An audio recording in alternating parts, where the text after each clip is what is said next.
یہ حکایت بنی اسرائیل کے ایک مالدار عابد کے بارے میں ہے جو نیکی، پرہیزگاری اور عبادت میں مشہور تھا۔ اس کی زندگی آسودہ اور پرسکون تھی، لیکن دنیا کا نظام ہمیشہ ایک سا نہیں رہتا۔ اللہ تعالیٰ نے اس کو آزمائش میں ڈالا، اس پر فاقہ اور غربت مسلط ہو گئی۔ حالات اتنے خراب ہو گئے کہ اس کے گھر میں کھانے کے لالے پڑ گئے، بچے بھوک سے بھلکنے لگے۔ وہ دن بھر روتے اور اپنی ماں سے فریاد کرتے، اے ہماری ماں، ہمیں کھانے کو دو، ہم بھوک سے مر رہے ہیں۔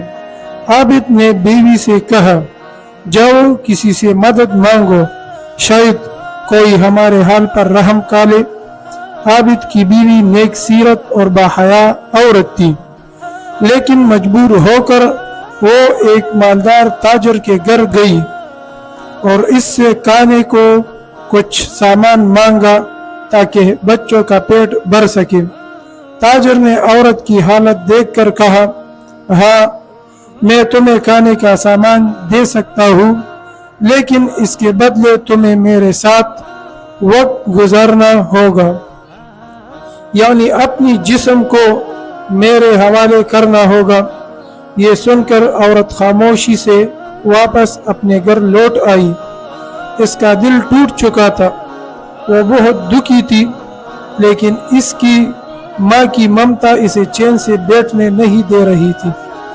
جب اس نے اپنے بچوں کو بھوک سے بھلکتا دیکھا جو زمین پر لیٹے چیخ رہے تھے، ماں سے فریاد کر رہے تھے، ماں ہم مر جائیں گے، کچھ کھانے کو دے دو، تو اس کا دل تڑپ اٹھا۔ بچوں کی بے بسی دیکھ کر عورت ایک بار پھر تاجر کے پاس گئی۔ اس نے کہا، میرے بچوں کی حالت بہت بری ہے، وہ بھوک سے مر رہے ہیں، میں مجبور ہوں۔ تاجر نے پھر وہی شرط رکھی۔ عورت بے بسی کے عالم میں راضی ہو گئی۔ جب وہ تاجر کے ساتھ خلوت میں داخل ہوئی تو اللہ تعالیٰ کی قدرت ظاہر ہوئی۔ عورت کے جسم کے جوڑ بند ہونے لگے، اسے شدید درد اور تکلیف محسوس ہونے لگی۔ لگتا تھا کہ اس کا ہر جوڑ الگ ہو رہا ہے، اس کا جسم ٹوٹنے لگا۔ تاجر گھبرا گیا، اس نے پوچھا، تجھے کیا ہو گیا؟ عورت نے آنکھوں میں آنسو بھر کر کہا، مجھے اللہ کا خوف ہے، میں یہ سب کچھ اپنے بچوں کے لیے کر رہی تھی، لیکن اب میرا دل کانپ رہا ہے، مجھے رب کی پکڑ کا ڈر ہے۔ یہ سن کر تاجر کے دل پر بھی لرزہ طاری ہو گئی۔ اس نے کہا، اگر تم اتنی مجبور ہو کر بھی اللہ سے ڈرتی ہو تو میں جو آزاد ہوں کیوں نہ ڈروں؟ وہ فوراً پیچھے ہٹ گیا اور ندامت سے توبہ کی۔ اس نے عورت کی مدد کی، اسے بہت سا کھانے پینے کا سامان اور مال دیا اور عزت کے ساتھ اسے رخصت کیا۔ عورت خوشی خوشی اپنے بچوں کے پاس لوٹی۔ بچے ماں کو سامان کے ساتھ دے کر خوش ہو گئے، ان کے چہرے کھل اٹھے۔ ماں نے سجدہ شکر ادا کیا اور اللہ تعالیٰ کا شکر بجا لائی کہ اس نے اسے اپنی عزت بچانے کی توفیق دی۔ اسی دوران اللہ تعالیٰ نے حضرت موسیٰ علیہ السلام کو وحی بھیجی کہ فلاں ابن فلاں سے جا کر کہو کہ ہم نے تیرے تمام گناہ معاف کر دیے ہیں۔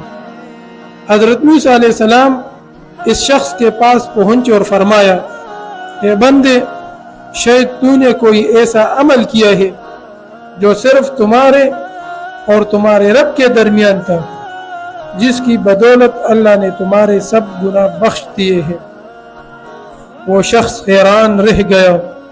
اس نے حضرت موسیٰ علیہ السلام کو سارا واقعہ سنایا کہ کس طرح اس نے ایک مجبور عورت کو اللہ کے خوف سے بخش دیا اور اس کی مدد کی۔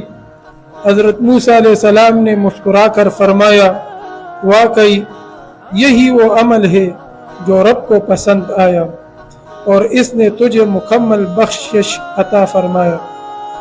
یہ حکایت ہمیں سکھاتی ہے کہ اللہ تعالیٰ دلوں کے حال جانتا ہے۔